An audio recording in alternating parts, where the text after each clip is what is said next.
Hi hello friends, welcome to cricket ప్రపంచం. నేను హర్ష.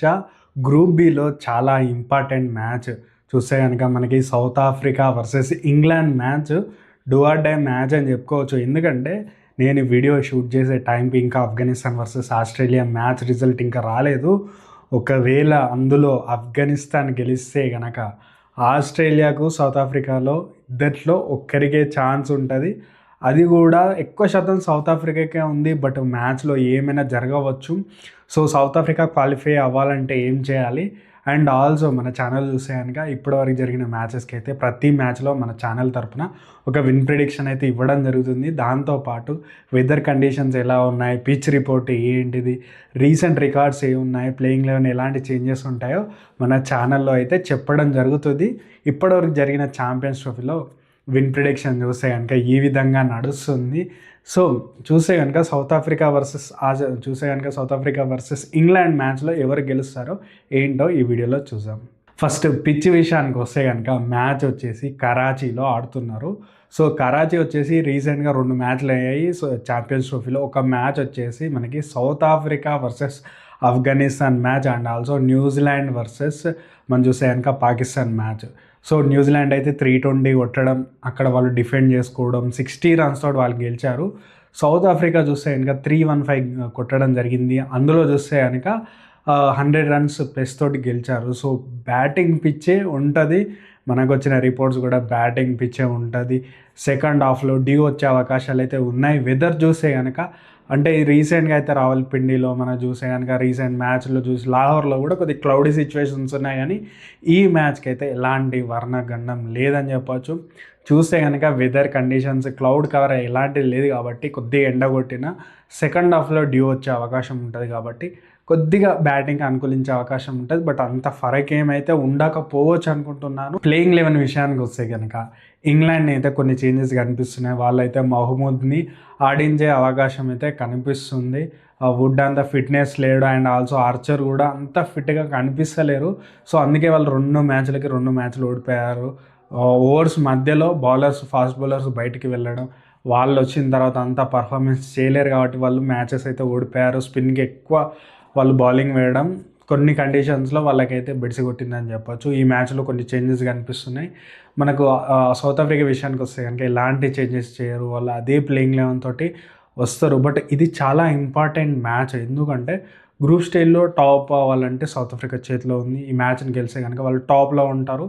ఒకవేళ మ్యాచ్ని ఓడిపోతే కనుక వాళ్ళు వచ్చేసి 3 పాయింట్స్ దగ్గర ఉంటారు. ఒకవేళ ఆస్ట్రేలియా కూడా ప్రీవియస్ మ్యాచ్ని ఓడిపోయి ఉంటే వాళ్ళు కూడా 3 పాయింట్స్ ఉంటారు. కాబట్టి సౌత్ ఆఫ్రికాకి అయితే నెట్ రన్ రేట్ మంచిగా ఉంది, ప్లస్ పాజిటివ్లో ఉంది. కాబట్టి వాళ్ళు ఎంత మార్జిన్ తోటి ఓడిపోయినా కూడా తక్కువ మార్జిన్ తోటి ఓడిపోతే కనుక వాళ్ళు సెకండ్లోనే ఆగిపోతారు. కాబట్టి చాలా ఇంపార్టెంట్ మ్యాచ్ అని చెప్పుకోవచ్చు. నాకు తెలిసినంతవరకు అయితే సౌత్ ఆఫ్రికా అయితే క్వాలిఫై అవకాశాలు ఎక్కువనే ఉన్నాయి. ఒకవేళ మ్యాచ్ని ఓడిపోయినా, లేదంటే కనుక ఒక పెద్ద మార్జిన్ అంటే 50-60 రన్సే కొట్టి ఇంగ్లాండ్ దాన్ని 10-20 ఓవర్స్లో చేంజ్ చేసేసింది అనుకో, చాలా నెగిటివ్ రన్ రేట్ అయిపోతుంది వాళ్ళకి, నెట్ రన్ రేట్. సో చాలా important south Africa. Basic cricket ఆడితే కనుక వాళ్ళు కూడా గోత్రూ అవుతారు, లేదంటే క్రికెట్లో ఏమైనా చెప్పలేం మనం.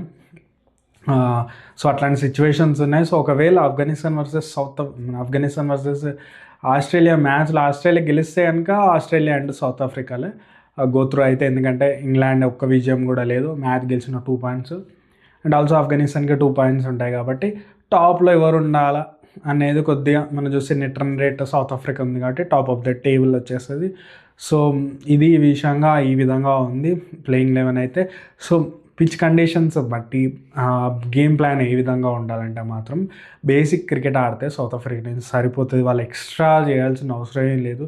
బేసిక్ నార్మల్ క్రికెట్ ఆడి ఒక 250-300 కొట్టేసుకొని మ్యాచ్ ఓడిపోయినా పర్లేదు. బట్ ఒక 40-50 ఓవర్స్ అంటే 40-50 ఓవర్స్ మధ్యలో ఇంగ్లాండ్ గెలిచినా ప్రాబ్లం లేదు. బట్ ఇంగ్లాండ్కి వచ్చేసరికి ఒకవేళ వాళ్ళని అప్సెట్ చేద్దాం అనుకుంటే మాత్రం చాలా దారుణంగా అప్సెట్ చేయాలి. టోర్నమెంట్ నుంచి వాళ్ళు బయటికి తేవాలంటే ఒక 50-60 రన్స్కి వాళ్ళని ఆల్అవుట్ చేసి నెక్స్ట్ వచ్చేసి ఇక్కడ చూస్తే కనుక 10-20 ఓవర్స్లోకి వెళ్ళగొడితే కనుక నెట్ రన్ రేట్ బాగా ఇంపాక్ట్ అయిపోతుంది సౌత్ ఆఫ్రికాది. సో నెగిటివ్లోకి వచ్చేసి వాళ్ళు ఆస్ట్రేలియా కిందికి వచ్చేసి ఆస్ట్రేలియా అండ్ మనం చూస్తే ఆఫ్ఘనిస్తాన్లో క్వాలిఫికేషన్ ఆ విధంగా అవుతుంది. సో ఓవరాల్ చూస్తే కనుక Afghanistan versus Australia match result మనకు దాన్ని బట్టి మ్యాచ్ అనేది ఉంటుంది. సో మన ఫేవరెట్ సెగ్మెంట్ విన్ ప్రిడిక్షన్కి వస్తే కనుక ఈ మ్యాచ్ని నాకు తెలిసినంత వరకు అయితే సౌత్ ఆఫ్రికా గెలిచే అవకాశం ఉంది. సౌత్ ఆఫ్రికానే హాట్ ఫేవర్స్ దిగుతారు మ్యాచ్లో. బట్ ఇంగ్లాండ్ కూడా బేస్బాల్ ఏమన్నా ఆడుతా చూడాలి, ఎందుకంటే వాళ్ళ లాస్ట్ మ్యాచ్ గెలిచినా ఓడిపోయినా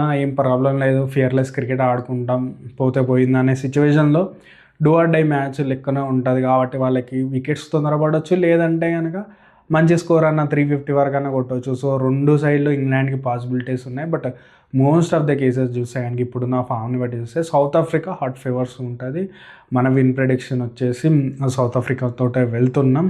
సో నా వీడియోని ఇక్కడ చూస్తే కానీ నా వీడియో అంతా ఇంతో మీకు నచ్చినట్లే ఉంది కాబట్టి ఖచ్చితంగా లైక్, షేర్, సబ్స్క్రైబ్ చేసి నాకు సపోర్ట్ చేయాలంటే మాత్రం ఖచ్చితంగా సబ్స్క్రైబ్ అయితే చేసుకోండి.